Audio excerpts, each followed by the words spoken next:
Hello teachers, I am Sheeshpal Chauhan. मैं शीशपाल चौहान हूँ और आज मैं एक सीरीज शुरू कर रहा हूँ, एक वीडियोस की सीरीज जिसे कहूँगा मैं, अध्यापकों के लिए। और इस पहली वीडियो में मैं कुछ बेसिक बातें आप सबको बताना चाहूँगा कि एक अच्छे अध्यापक में वो बेसिक क्वालिटीज़ क्या होनी चाहिए। सबसे पहले एक अध्यापक में उसकी वॉइस क्वालिटी, जो आवाज़ है, वो बहुत क्लियर होनी चाहिए और बुलंद होनी चाहिए, हाई पिच पे होनी चाहिए। ये ज़रूरी नहीं है कि वो हाई पिच पे बोलेगा, एक मीडियम पिच पे बोले और आवाज़ उसकी दूर तक जाए।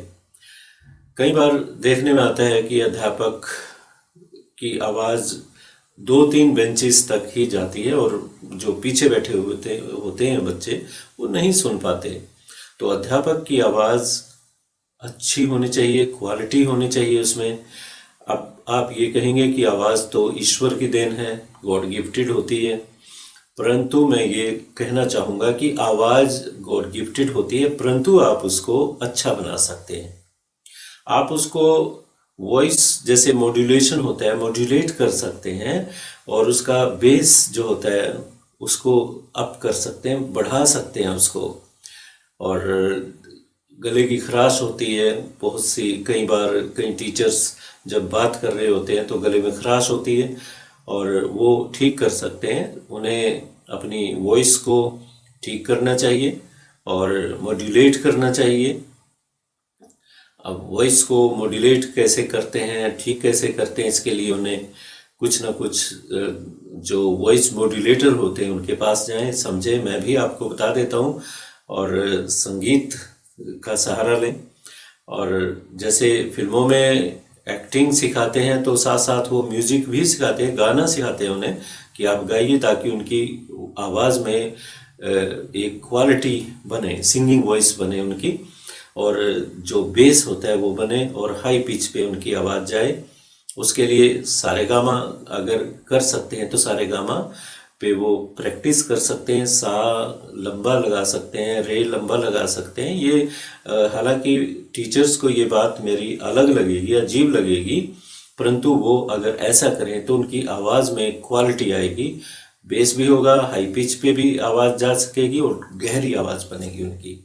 तो उन्हें सरगम सीखनी चाहिए और उसकी प्रैक्टिस, रियाज जिसे कहते हैं, वो करते रहना चाहिए। अगर कईयों की क्वालिटी कुदरती होती है, वो वाकई अपनी आवाज़ का फ़ायदा उठा सकते हैं। तो पहली बात मैंने जो बताई, वॉइस क्वालिटी होनी चाहिए और वॉइस उसकी अध्यापक की आवाज़ दूर तक जानी चाहिए कि अध्यापक जब बात करे तो उसमें रिदम हो, उसकी आवाज़ अप डाउन जाए, जैसे भाव है उसके अनुसार आवाज़ बदले, अप डाउन, जो इंटोनेशन जैसे कहते हैं, वो चीज़ होनी चाहिए उसकी आवाज़ में। फीलिंग्स हो, वर्ड्स को फील करके बोला जाए, वो ज़्यादा अपीलिंग होती हैं, वो अधिक अपीलिंग होती हैं। बोलने का ढंग बहुत ज़रूरी होता है, स्टाइल एक अपनाना होता है बोलने के लिए। ये नहीं है कि वो जैसे आम बात कर रहे हैं, ऐसा नहीं होता है। थोड़ा बहुत स्टाइल अध्यापक को अपनी आवाज़ में, अपने बात करने के ढंग में डालना होता है। और सबसे जो डैमेजिंग पॉइंट है, जो नुकसान देता है ऐसा पॉइंट, उसके बारे में बताता हूँ कि आवाज़ तो ठीक है, होती है, आप इसको अच्छा बना सकते हैं, बेहतर बना सकते हैं। और जो रीजनल लैंग्वेज हमारी होती है, गांव की भाषा होती है, अगर अध्यापक वही भाषा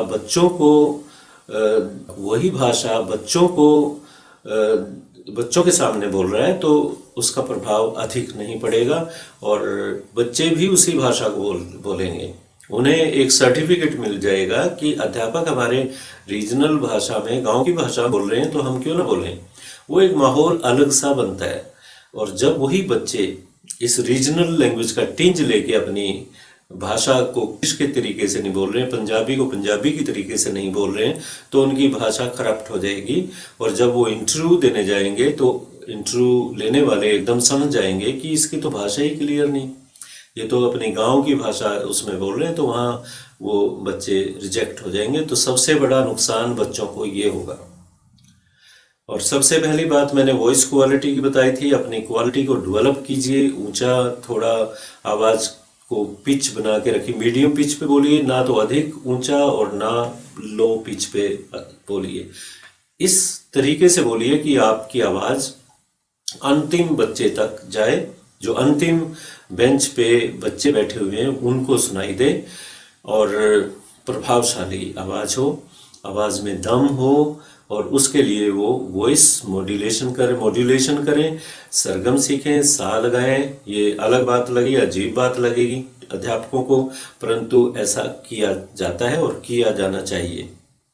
और दूसरी बात मैंने वे ऑफ स्पीकिंग बताया कि आवाज़ में अप डाउन होने चाहिए, जहाँ फील होती है, जिस तरह का भाव है भाषा, जब वो अध्यापक बात कर रहा होता है तो उसकी आवाज़ में अप डाउन, ऊंची नीची आवाज़ है, और एक एक शब्द क्लियर हो, पूरा थ्रो दे। एंडिंग जो सिलेबल्स होते हैं, आवाज़ के यूनिट्स होते हैं, उसको ड्रॉप ना करें, वो उसको ऊपर उठाएं एकदम।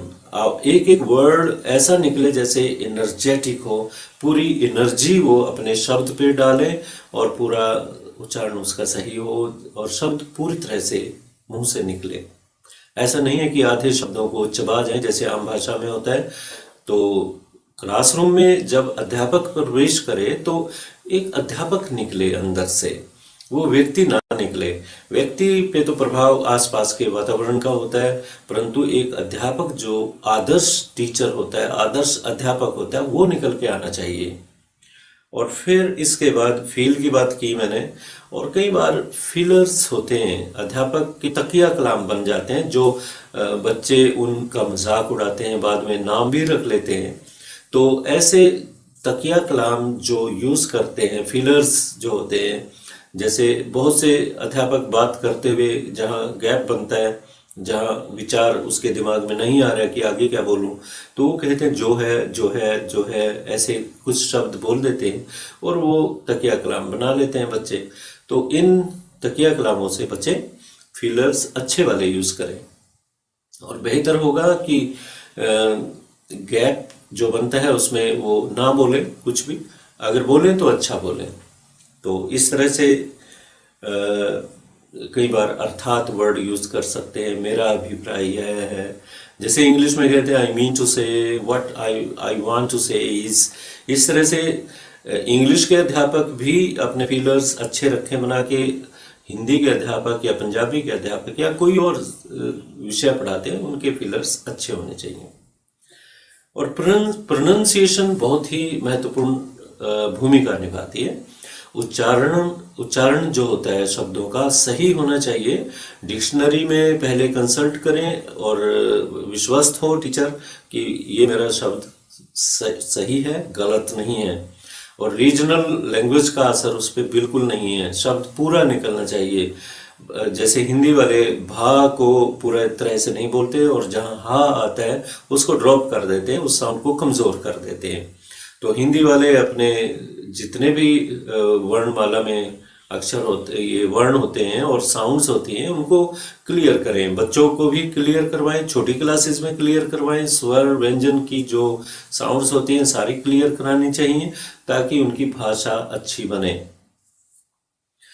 और प्रोनाउंसिएशन के बारे में मैंने बताया, और ये कुछ एक बातें इस वीडियो में मैंने फोकस की हैं। पहली बात मैंने आप सबको बताई कि आवाज़ में एक दम होना चाहिए, क्वालिटी होनी चाहिए। वॉइस को अपनी आवाज़ को अध्यापक मोल्ड करे, मॉड्यूलेट करे, प्रैक्टिस करे, उसकी सिंगिंग क्वालिटी उसमें आए। एक कलाकार होता है, एक जादूगर होता है टीचर, और एंटर करते ही एकदम प्रभाव ऐसा पड़े अध्यापक का कि सारी क्लास उसको देखने लग जाए। और अध्यापक अपने बातों से बीच बीच में एंटरटेन भी करता है। अध्यापक ज़रूरी नहीं है कि एक ऐसा माहौल क्रिएट करे जो होना चाहिए। अध्यापक ठीक है बच्चों के साथ घुलता भी है, घुलता मिलता है, और थोड़ा सा गैप भी रखता है। ऐसी बात नहीं है कि वो बिल्कुल मिक्सअप हो जाएगा, अब ताकि क्योंकि बच्चों का स्वभाव होता है जो भी मिक्सअप होंगे उनके सिर पे चढ़ जाएंगे। सिर पे चढ़ना जैसे होता है, वो उसका नाजायज़ फ़ायदा उठाते हैं उसकी, और अध्यापक को अध्यापक नहीं समझेंगे। तो गैप भी रखना है, परंतु साथ साथ थोड़ा बहुत उनको एंटरटेन भी करना है। ऐसा नहीं लगे कि क्लास में एकदम बच्चे बच्चे के लेवल पे भी आना होता है हमें, और बच्चा अपनी बात आपके पास रख सके, कॉन्फिडेंस लेवल ऐसा बने जिसमें वो अपनी बात, अपनी समस्या आपको बताए। ये नहीं कि डर के मारे वो कुछ भी ना बताए। तो अध्यापक को ये भी अपने उस पर्सनैलिटी में डालना है कि बच्चों के लेवल पे भी जाना है, उनसे बात करनी है, काउंसलिंग करनी है। एक किस्म से काउंसलिंग का काम भी अध्यापक का ही होता है। और मॉरल टीचिंग जहाँ ज़रूरत पड़ती है वहाँ दे वो। जैसे विषय पढ़ाते पढ़ाते लैंग्वेज वालों को तो बहुत जगह मिल जाती है, बहुत सी स्पेस मिलती है जहाँ वो नैतिक मूल्यों के बारे में बता सकते हैं, प्रैक्टिकल वे में बताएं, ना कि वो एक लेक्चरबाजी हो, सरमनाइजिंग हो कि बच्चों ये करना चाहिए, ये नहीं करना चाहिए। नो, सिचुएशन होती है, लिटरेचर में होती है बहुत सी सिचुएशन, और वहाँ पे वो अपनी बात कह सकते हैं, मिक्स कर सकते हैं, उसका प्रभाव ज़्यादा होता है।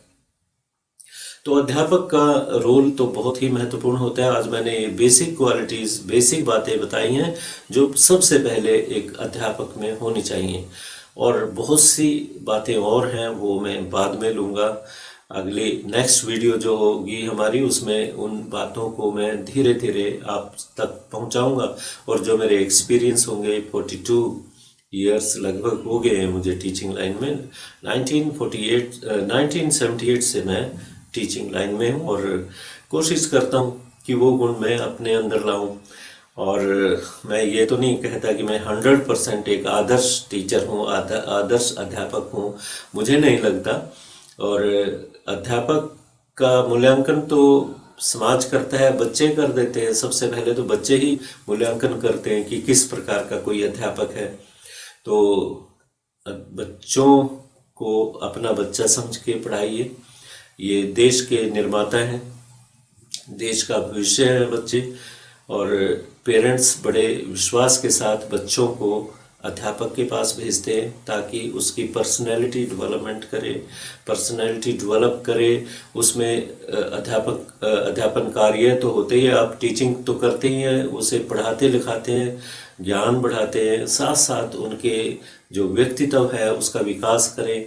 उनमें नैतिक शिक्षा किस प्रकार से आपको देनी है वो आप बेस्ट वे से उनमें इनकलकेट करें, ताकि वो आचरण उनका अच्छा बने, एक अच्छा नागरिक बने, वो एक अच्छे मानव बने, इंसान बने, अच्छे संवेदनशीलता उनमें उत्पन्न हो। और आज का बच्चा जिस प्रकार से रास्ते से भटक गया है, और अट्रैक्शंस लाइफ में इतने आ चुके हैं, उनमें खो गया है, अपने ट्रैक से, जो शिक्षा का ट्रैक है उस पे नहीं चल रहा है पूरी तरह से। उनको ट्रैक पे लाएं, उनको एक उनकी दुनिया दिखाएं कि आपको क्या बनना है, इसके लिए आपको क्या करना है, कितनी मेहनत करनी है। वो चीज़ें आपके हाथ में होती हैं। अध्यापक जितने प्रभावशाली ढंग से उन बातों को बताएगा उतना ही बच्चा समझेगा। और बाकी बातें मैं बाद में करूँगा। और